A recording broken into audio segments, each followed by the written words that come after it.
Shalom semua, perkenalkan nama saya Aprina Siregar dengan NIM 122320014 dari kelompok 2 dengan dosen pengampu Bapak Ahmad Sigalinggun dan juga asisten dosen Bang Ade Krisyanto.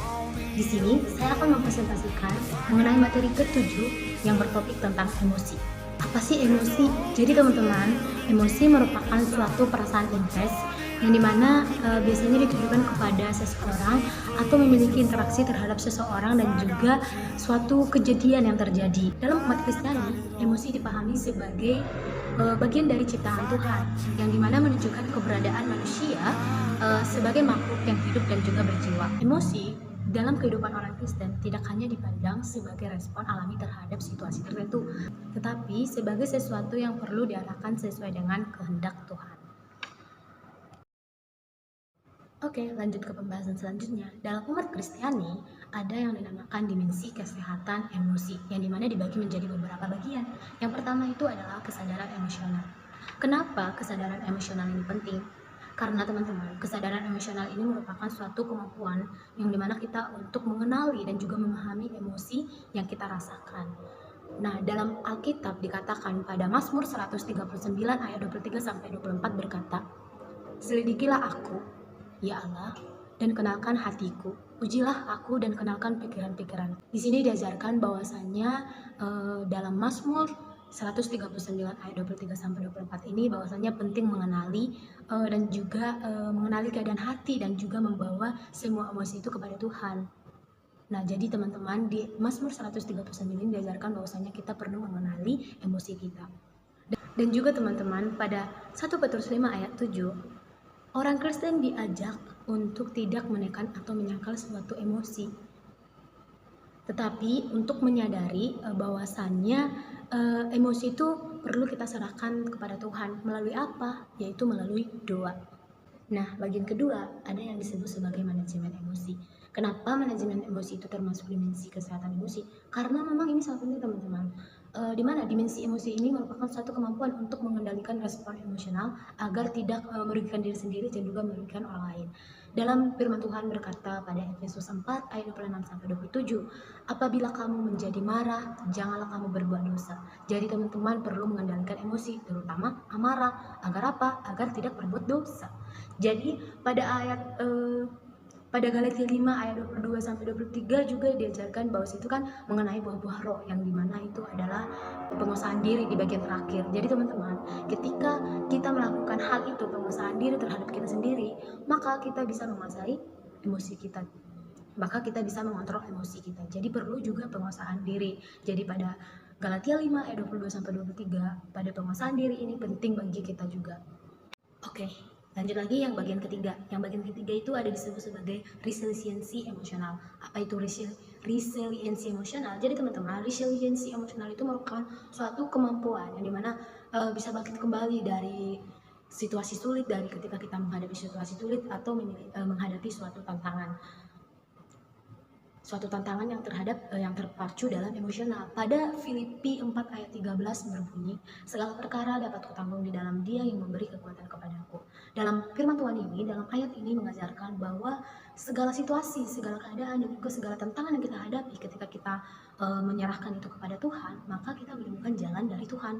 Maka kita bisa menghadapi tantangan, rintangan ketika kita menyerahkan segala sesuatunya itu kepada Tuhan, sehingga kita bisa bangkit dari tantangan emosional tersebut. Oke, yang selanjutnya nomor 4 yaitu keseimbangan emosi. Keseimbangan emosi itu apa? Jadi keseimbangan emosi itu merupakan suatu kemampuan untuk menjaga stabilitas emosional dan juga baik dalam keadaan sulit maupun keadaan senang. Jadi dalam keadaan duka, suka, kita bisa menjaga keseimbangan dari emosi kita tersebut.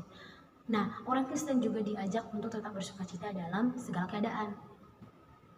Penting teman-teman ini. Sehingga pada Filipi 4 ayat 4 berkata, "Bersukacitalah senantiasa dalam Tuhan."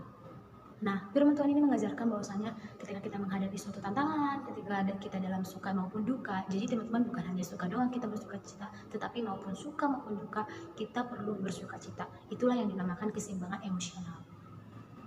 Nah, dalam firman Tuhan juga berkata pada Yesaya 26 ayat 3 yang berbunyi, "Yang hatinya teguh kau jagai dengan damai sejahtera, sebab kepadamulah ia percaya." Nah teman-teman, ketika kita memiliki hati teguh, tadi kan katanya bersukacita. Ketika kita udah bersukacita berarti keseimbangan emosi dapat kita lakukan gitu kan. Kita memiliki damai sejahtera pada diri sendiri, maka segala emosi itu bisa kita tangani gitu, bisa kita hadapi dengan baik. Sehingga perlu kita tanamkan yang namanya damai sejahtera dan juga sukacita dalam hati kita sendiri. Nah, bagian selanjutnya nomor 5 yaitu hubungan yang sehat. Kenapa hubungan sehat ini masuk ya? Karena memang hubungan sehat ini sangat penting. Di mana hubungan sehat ini melibatkan melibatkan sesuatu hal-hal yang berdampak positif.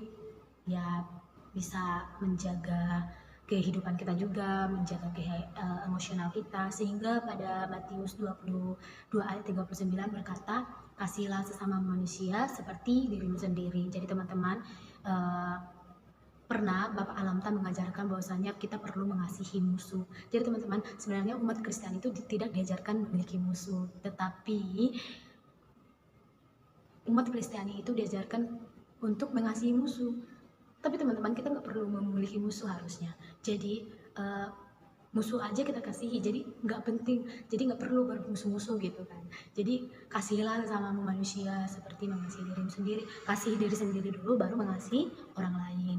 Dan juga pada Kolose 3 ayat 13, orang Kristen diajak untuk hidup dalam damai dan juga membangun sesama. Jadi teman-teman, balik lagi tadi keseimbangan emosi itu kita perlu bersukacita.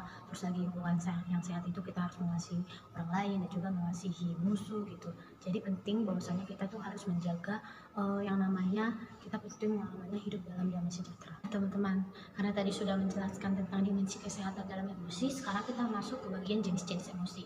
Jadi jenis-jenis emosi itu terbagi menjadi dua. Yang pertama itu emosi negatif dan juga emosi positif. Apa tuh emosi negatif? Jadi emosi negatif merupakan suatu bagian alami dari kehidupan manusia yang dimana diberikan oleh Tuhan untuk membantu dalam mengatasi suatu tantangan dan juga dalam pertumbuhan rohani kita.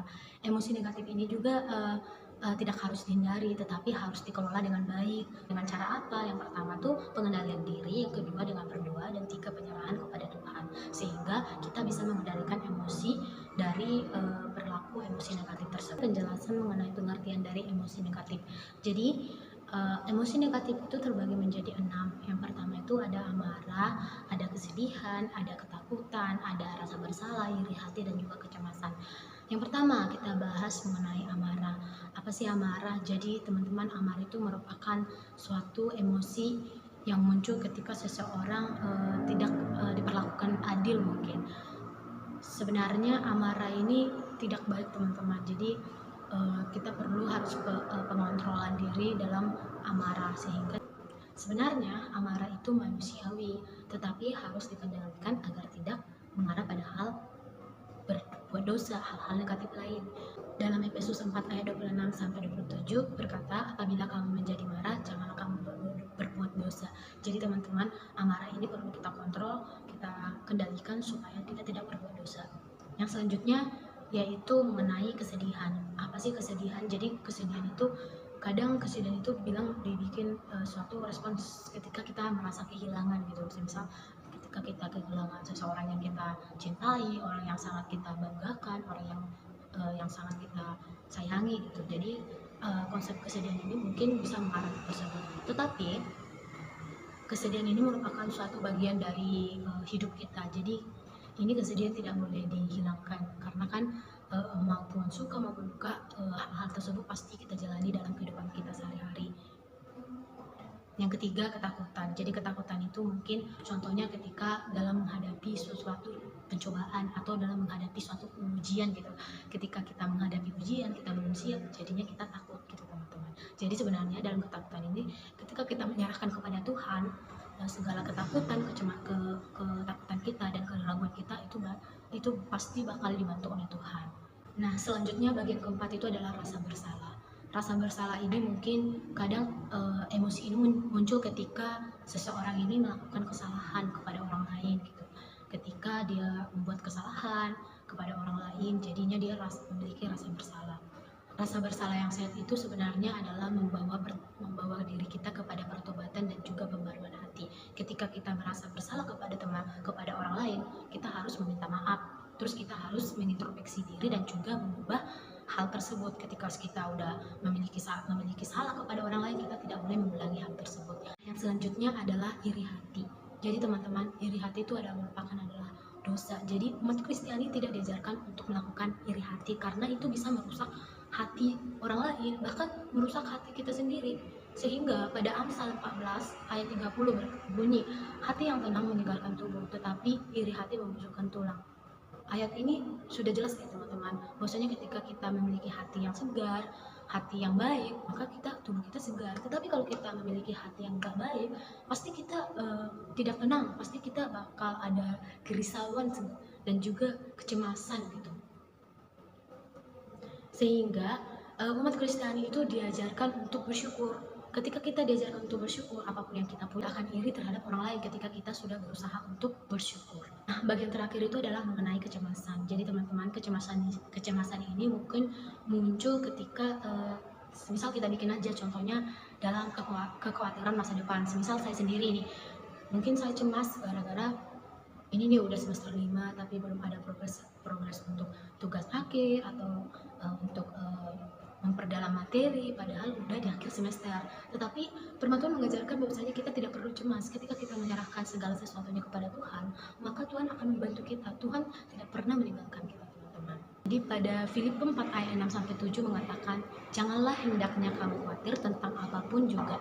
Nah teman-teman, di dalam ayat ini juga sudah diajarkan bahwasanya segala kekhawatiran yang kita punya ketika kita serahkan pada Tuhan, maka itu akan selesai.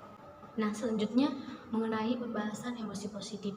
Emosi positif itu merupakan suatu pemberian Allah yang dimana dirancang untuk membawa kebahagiaan, harmoni, dan juga pertumbuhan rohani. Dalam umat Kristiani, emosi ini tidak hanya dirasakan tetapi harus diwujudkan dalam tindakan seperti memuliakan Tuhan, memberkati orang lain, sharing firman Tuhan, dan juga memberikan kesaksian untuk memberkati orang lain. Dengan menjaga hubungan yang erat dengan Tuhan, maka emosi positif dapat menjadi bagian integral dari kehidupan kita sehari-hari. Emosi positif ini terbagi menjadi 6 juga. Yang pertama ada kasih, sukacita, damai sejahtera, rasa bersyukur, harapan, dan juga belas kasihan. Yang pertama mengenai kasih. Jadi kasih itu kasihilah orang lain, kasihilah musuhmu. Dari tadi kita sudah membahas hal tersebut. Jadi teman-teman, umat Kristiani diajarkan untuk mengasihi orang lain karena kasih ini merupakan emosi dan tindakan utama yang mencerminkan hubungan kita terhadap Tuhan. Ketika kita mengasihi orang lain, berarti kita sudah menerapkan ajaran dari Tuhan. Yang kedua mengenai sukacita. Sukacita ini merupakan suatu perasaan bahagia yang sangat mendalam, yang ketika memiliki rasa sukacita, maka emosional kita juga bakal baik, teman-teman. Yang ketiga ada damai sejahtera. Hiduplah dalam damai sejahtera. Jadi teman-teman, damai sejahtera ini merupakan perasaan yang sangat tentram dan juga aman dari ketika kita merasakan damai sejahtera, maka hati kita akan tenang. Yang keempat ada rasa bersyukur. Jadi teman-teman, tadi juga kita sudah diajarkan kita harus memiliki rasa bersyukur supaya apa? Supaya tidak terjadi iri hati. Ketika kita bersyukur, maka dampak positifnya itu bakal terjadi bagi kita sendiri. Nah, selanjutnya harapan. Jadi teman-teman, umat Kristiani diajarkan untuk berharap kepada Tuhan, berharap kepada hal-hal yang baik. Jadi ketika kita memiliki harapan, jadi misal harapan saya mau jadi orang sukses. Nah, ketika kita ingin menjadi orang sukses, apa yang perlu kita lakukan? Bahwasanya segala sesuatu yang kita kerjakan harus kita doakan dan juga kita serahkan kepada Tuhan. Ketika kita memiliki harapan yang baik, kita juga memiliki usaha yang baik, maka kita serahkan kepada Tuhan supaya Tuhan yang campur tangan dalam segala sesuatunya. Yang terakhir itu adalah belas kasihan. Jadi teman-teman, belas kasihan itu mencerminkan hati Allah. Karena seperti yang kita ketahui, kita sekarang ini ya, saya bisa hidup di sini, bisa mempresentasikan tulis ini karena belas kasihan Tuhan. Kalau Tuhan nggak belas kasihan, Tuhan gak memberikan napas kehidupan, ya mungkin sampai akhir ini gak bisa di titik ini. Jadi Tuhan itu belas kasihan, teman-teman. Makanya ketika kita memiliki belas kasihan kepada orang lain, kita mencerminkan hati Tuhan. Jadi teman-teman, kita diajarkan untuk melakukan belas kasihan tersebut, sehingga dampak-dampak dari emosi positif itu dapat kita lakukan dan kita peroleh dengan baik. Setelah tadi udah mengenai pembahasan tentang emosi, jadi teman-teman, kesimpulan yang saya ada ambil yaitu bahwasannya emosi sangat berperan penting dalam kehidupan kita sehari-hari melalui interaksi kita kepada diri sendiri, orang lain, bahkan kepada Tuhan. Dalam ajaran Kristen juga dikatakan bahwasannya emosi harus dalam hidup kasih, sukacita, dan juga damai sejahtera, supaya kita bisa mendekatkan diri kita kepada Tuhan dan juga memperkuat hubungan dan mempererat hubungan antar sesama dan juga kepada Tuhan. Sementara pada emosi negatif tadi ada amarah, ada iri hati, dan kesedihan. Hal-hal tersebut perlu kita kendalikan teman-teman, karena memang manusia ini masih susah untuk mengendalikan hal itu. Tetapi umat Kristiani diajarkan supaya bisa pengendalian diri. Dari Galatia 5 ayat 22 sampai 23 tadi sudah diajarkan bahwasannya kita perlu penguasaan diri, sehingga ketika kita memiliki amarah, iri hati, kita perlu mengendalikan diri teman-teman. Mungkin sekian hasil presentasi dari tugas besar dari materi ke-7 mengenai emosi. Saya Aprilia Zergal mengucapkan terima kasih. Apabila ada tutur kata dan pengucapan kata yang salah, mohon dimaafkan. Terima kasih. Dadah. Shalom.